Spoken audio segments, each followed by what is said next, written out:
Hi YouTubers, this is Yar from Giraffe Creations by Yar, and today I am going to talk to you about our stamps and how we store them.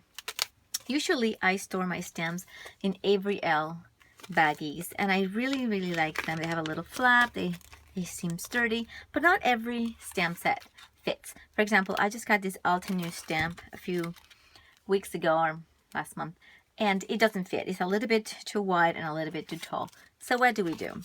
I know Jennifer Maguire has shown a bunch of different baggies, but I don't want to keep buying. You know, I just purchased about 100 bags of this Avery L, and I just don't want to spend any more money on any other bag. So what can I do? I said, you know what? I could probably make my own bag. So I took a transparent, no, this is not a transparency. This is a page pocket. A page pocket, and this one is not clear. I do have clear ones, but since I'm playing, I'm just want to make sure I use this and save my clear ones for my shaker cards. And so I have that. I have my handy dandy We Are Memory Keepers. How do we call this thing? Oh my gosh, good job. I have no idea how to call that. The fuse tool. The fuse tool. Thank you. You must be screaming at your TV right now.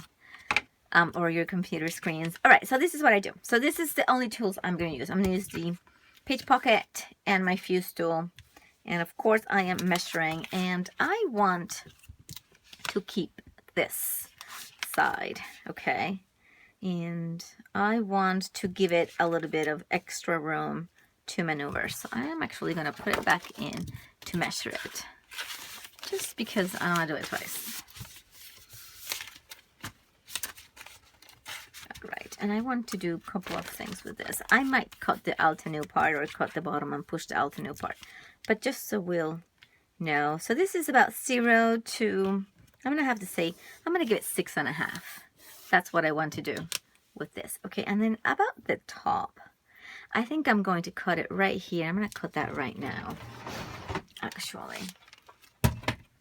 Because I want to create the flap. I'm going to take the stamp out. I won't cut that and slice it by mistake. But I'm going to do that. Let's see. I'm going to create a flap, which I'll worry about later. Let's make sure. Actually, I'm going to cut it now. This is the first time I've done it this way. So I'm going to see what happens. I'm going to, I can't cut them both. I'm going to cut this here. I hope I'm in camera. And this right over here. All right. And then when I have it, I want it to fold this way. So I am going to go ahead and fold that down and cut. And I'm just removing the extra in order to create a flap later on. And I can just slide it through because this I'm going to remove anyway. So I have just created my flap. Okay, and that is going to look a little bit nicer when I am done with it, because I'm just gonna kind of cut the sides. But you signed up to watch how I make a pocket. I haven't made a pocket yet, so let's do that part right now. This is the third one I created today, and I figured making this flap now would be easier. Let's see if that's the case.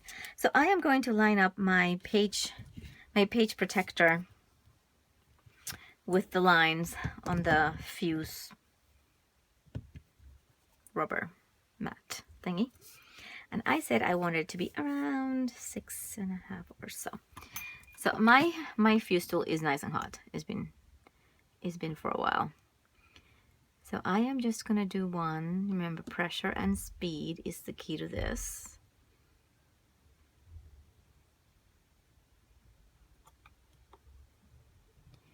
And I don't have to go over it twice, but we can. And what I am doing is I'm going to move it over and just a little tiny bit, and I'm going to make a second one.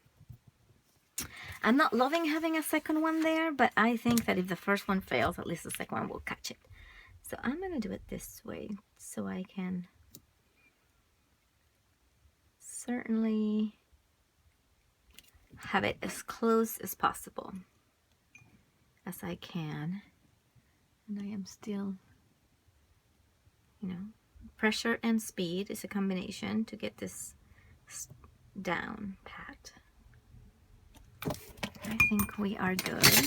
And I just place my fuse tool in a little car bar, but it's like, you know, those little containers that are very famous now, the ball ones are.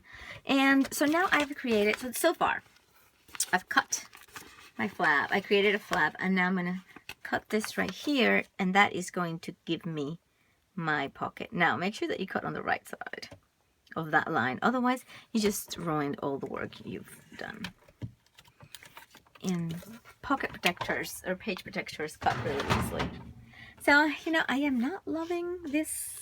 I could cut it a little bit closer, but I'm gonna give myself a little time to digest this idea and see how it works, because this is, honestly, I haven't tried it. This is the third pocket today that I've made, and that's it. So it seems that my seams are pretty good, pretty tight. I am now able to put in my stamp set. Which way? Hold on. Which way? This way. My stamp set. And it fits perfectly. I really like that.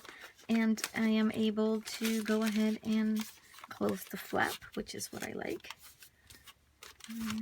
And that's it. I just created a larger size pocket for my larger size stamp. And I didn't have to spend any money because I already had the page protectors. Anyway, that is my idea. I hope you enjoy it and you share it. I wouldn't do all 200 sets like this, but I just had 3 that needed a new stamp. I had this background stamp, and I had one more. Where is it? I don't know. One more that was a little bit longer. It was a technique to stand. They were longer, so I just needed to create my own pocket for that. So here it is. So this one's a little narrower, and I did put a little piece of tape here. I'm gonna do that to the other ones as well until I figure out if this is something I like, or maybe I won't like it in a few months. But I want to make sure that I protect this corner. This one I'm not too worried about because that is the fold, how the page protector came. But yeah, the ones that I glued together or fused together, I will put a little piece of tape right there. Okay. All right. So thank you so much. That's the tip for today, creating your own pockets for stamps that are a little bit larger than the regular Ariel baggies. Okay. Thank you so much. I hope you enjoyed it, and thank you. Adios. Bye-bye.